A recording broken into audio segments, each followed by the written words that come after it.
On the one-year anniversary of the war in Ukraine, a new analysis from UNICEF suggests the percentage of children living in poverty in Ukraine has almost doubled to more than 80%. UNICEF has provided learning supplies to more than 1 million children in Ukraine, along with access to safe water. Joining us now is James Elder, the UNICEF spokesperson in Lviv, Ukraine. James, thanks for being with us.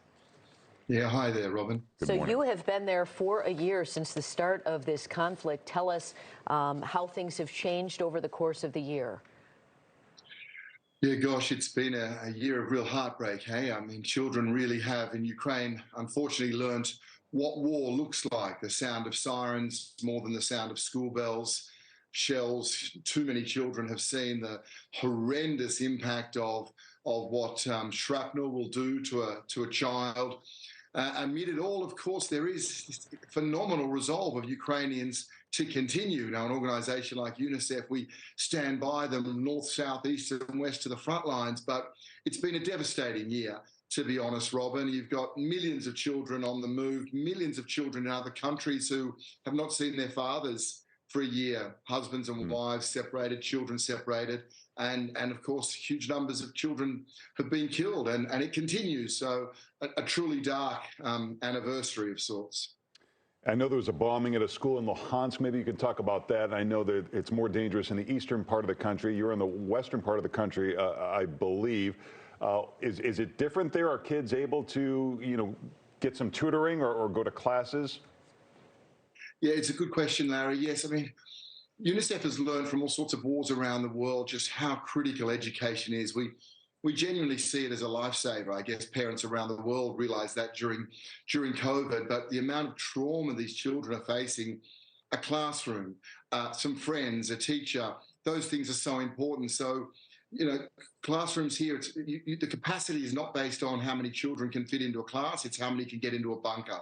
So UNICEF has been reinforcing bunkers, heating bunkers, and in this part of the country and in others, they do shifts of classes to get children at least some time. Other times it's blended learning. But as you say, in parts of the country where I've seen it in the east, there are cities where 80%, 4 in 5 of all schools have been damaged or destroyed. I mean, this is insane.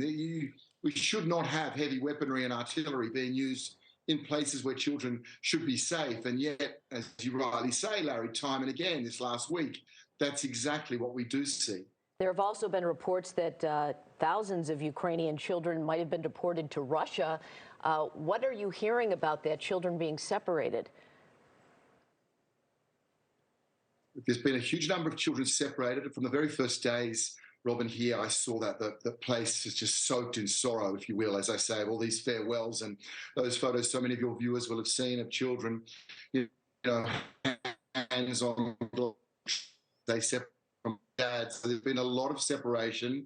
Again, something UNICEF works on and knows how to, because, these days with digital media and whether it's training Interpol or police around separated kids, the stories you talk of in Russia, we don't have access to those occupied territories, so we don't know what has happened there. We do know very clearly what international law says, and that is you cannot use an emergency, a crisis, a war to expedite adoption or anything like that.